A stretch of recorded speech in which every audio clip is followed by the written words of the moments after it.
आज हम करेंगे क्लास 10+2 फिजिकल एजुकेशन का लेसन नंबर 3 और इसमें हमने स्वास्थ्य शिक्षा के बारे में पढ़ लिया था। स्वास्थ्य शिक्षा की परिभाषाएं वगैरह हमने सब कर लिया, उद्देश्य कर लिया था। आज हम करेंगे स्वास्थ्य शिक्षा विद्यार्थियों को कैसे दी जाए। स्कूल में स्वास्थ्य शिक्षा कैसे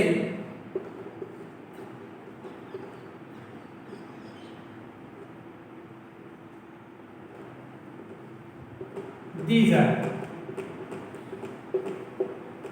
ये हमारा आज का विषय है। तो स्कूल में स्वास्थ्य शिक्षा देने के लिए क्या कुछ करना चाहिए वो हम यहाँ समझेंगे, एक एक पॉइंट के हिसाब से समझेंगे। देखिए, सबसे पहले फर्स्ट पॉइंट है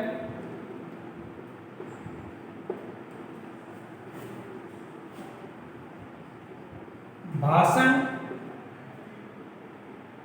या व्याख्यान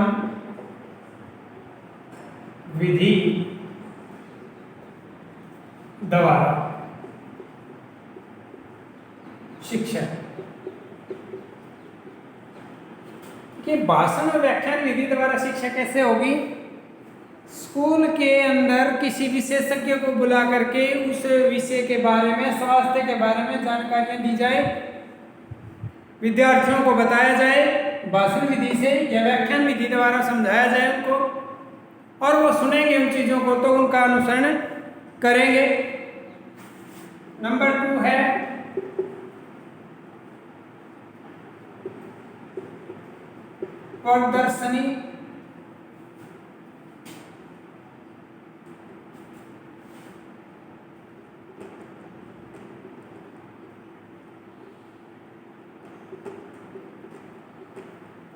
प्रदर्शनी का आयोजन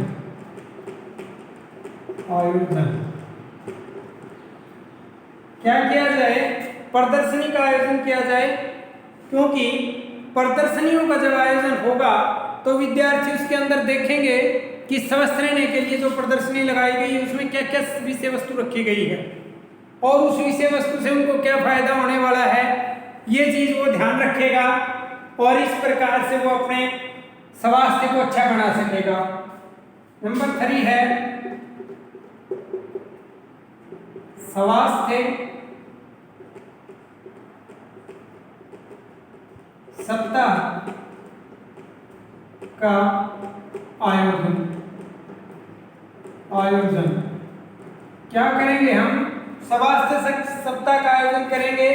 कारण है उसका, क्योंकि अगर हम विद्यार्थियों को किसी खास उद्देश्य के लिए एक बार प्रेरित करते हैं तो उसमें रुचि एकदम से बढ़ जाती है उनकी।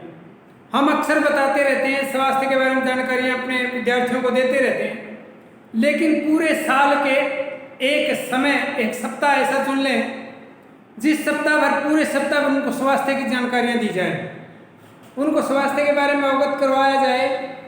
साल भर में एक सप्ताह ऐसा चुना जाए जिससे उनको स्वास्थ्य का पूरा ज्ञान जो है वो हो जाए, उनके समझ में आ जाए और उनको बड़े अच्छे ढंग से उस सप्ताह भर में सिखा दिया जाए कि स्वस्थ रहने के लिए हमें क्या कुछ करना है और किस प्रकार से जो है वो कारगर हम उनके जीवन में वो चीजें इस सप्ताह में बताई जाए। नंबर 4 क्या है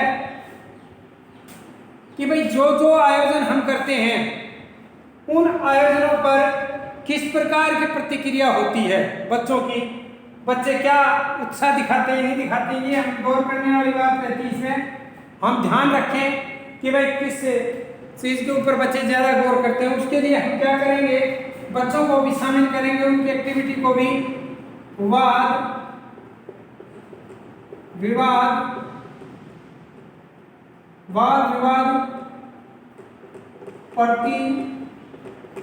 प्रतियोगिता, वाद विवाद प्रतियोगिताओं का आयोजन करवाया जाए। बच्चे वाद विवाद करेंगे, सही क्या है गलत क्या है इस बात के ऊपर चर्चा करेंगे, तो बड़े अच्छे ढंग से वो समझ जाएंगे कि भाई हमारा जो विषय है, जो शिक्षा हमें दी जा रही है स्वास्थ्य के बारे में, वो कितनी सही है, कितनी गलत है, कौन क्या विचार रखता है, हर अध्यापक को भी ये पता चल जाएगा कि उनके बच्चों ने कितना कुछ सीखा है इस कार्यक्रम के द्वारा। तो ये भी जरूरी है कि वाद विवाद प्रतियोगिता का आयोजन करवाया जाए। और नंबर 5 है, वो है चार्ट प्रतियोगिता। देखिए चार्ट प्रतियोगिता में क्या विषय देते हैं हम उसको स्वास्थ्य संबंधी चार्ट बनाने के लिए कहें तो क्या करेगा बच्चा, उस स्वास्थ्य संबंधी चार्ट को जब तैयार करेगा तो उसके अंतःकरण में वो चीजें बिल्कुल शामिल हो जाएंगी, घुल मिल जाएंगी और इन चीजों को जिंदगी भर याद रखेगा। जो उसने चार्ट में वो प्रदर्शित किया है इस प्रकार का तो वो जरूरी होगा। फिर इसके अलावा क्या नंबर 6 थे,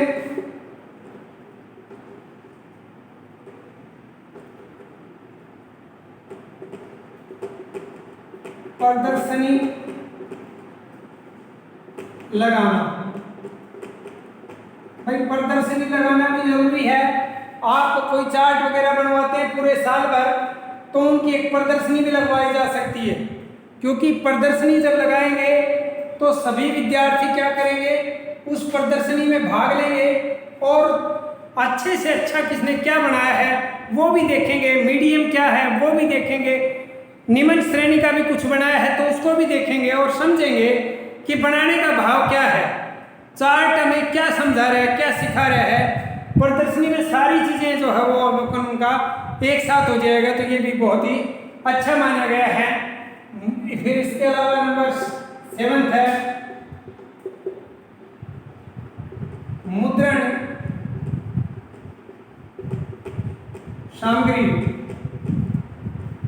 मुद्रण सामग्री में क्या है, मुद्रण सामग्री वो सामग्री होती है जिसमें छपी हुई चीजें, किताबें, चार्ट दिखाए जाते हैं बच्चों को कि स्वस्थ रहने के लिए ये नियम अपनाए जाएं, हाथ धोने के तरीके बताए जाते हैं, ब्रश करने के तरीके समझाए जाते हैं, अपने शरीर की सफाई करने के बारे में बताया जाता है, चार्ट में दिखाया जाता है। तो इस प्रकार की मुद्रण चीजें उनके सामने रखी जाएं तो विद्यार्थी बड़े अच्छे ढंग से उनको जो है मुद्रण चीजों को देखते रहेंगे, बार बार देख सकते हैं और उन चीजों के अनुसार ही अपने आप को वो ढाल सकते हैं, अपने जीवन में उन चीजों को, मुद्रण चीजों को पढ़ करके समझ करके वो शामिल हो सकते हैं। फिर है नंबर 8 रेडियो व दूरदर्शन द्वारा। रेडियो और दूरदर्शन द्वारा भी शिक्षा दी जा सकती है स्वास्थ्य की। क्यों? क्योंकि रेडियो और दूरदर्शन का जो चीज़ है वो इफेक्ट ज़्यादा जाती है बच्चों के ऊपर, वो एक नई उत्सुकता से उन चीज़ों को सीखते और समझते हैं। तो रेडियो और दूरदर्शन का भी सहारा इसमें रखा जा सकता है।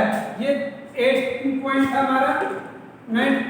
9th पॉइंट देखिए हमारा है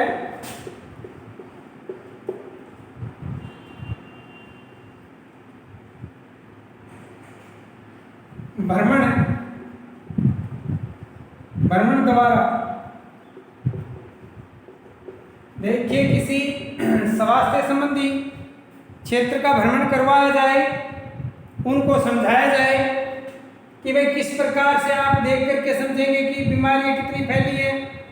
किसी हॉस्पिटल का भ्रमण करवा दिया जाए, उनको दिखाया जाए कि बीमारियों से लोग कितने ग्रस्त हैं। अगर आप स्वास्थ्य का ध्यान नहीं रखेंगे तो आपके शरीर के महत्वपूर्ण अंग जो है वो खराब हो जाएंगे। किसी डेंटल के हॉस्पिटल में लेके जाएंगे तो आपको दिखाई देगा वहाँ कितने लोग दांतों की समस्या को लिए बैठे हैं। तो पहले से ही बच्चों को भ्रमण करके दिखाया जाएगा तो डायरेक्टली प्रत्यक्ष रूप से उनको समझ में आएगा कि हम स्वास्थ्य का ध्यान नहीं रखेंगे तो हमारे साथ भी ऐसा ही होगा जैसे हॉस्पिटल में उन्होंने देखा है। इसके अलावा ऐसी जगहों पर बच्चों को ले जाया जा सकता है जो वातावरण स्वास्थ्य के लिए हितकर है, स्वास्थ्य को अच्छा बनाने के लिए, जो हरी भरी जो कोई वादियाँ हैं या फिर कोई ऐसा रमणीक स्थल है, पर्वतीय भ्रमण है, पिकनिक है, उस पर ले जाया जाए, उनको समझाया जाए कि देखिए प्रकृति कितनी साफ सुथरी है, कितनी व्यवस्थित है, हमें भी अपने जीवन को साफ सुथरा रखना चाहिए। तो भ्रमण द्वारा भी स्वास्थ्य का ज्ञान बच्चे को करवाया जा सकता है। आज का हमारा विषय था कि भाई स्वास्थ्य के कार्यक्रम को किस प्रकार से लागू किया जाए, किन किन विधियों द्वारा विद्यार्थियों को स्वास्थ्य शिक्षा दी जाए। तो ये 8वां पॉइंट हमने आज समझे हैं। आशा करता हूँ कि आपको अच्छी तरह समझ में आ गया होगा। बाकी क्लास आपकी रेगुलर जारी हैं, आप पूरा फायदा इनका उठाइए और अपनी रेगुलर रूप से पढ़ाई कीजिए। आज के लिए इतना, बाकी कल।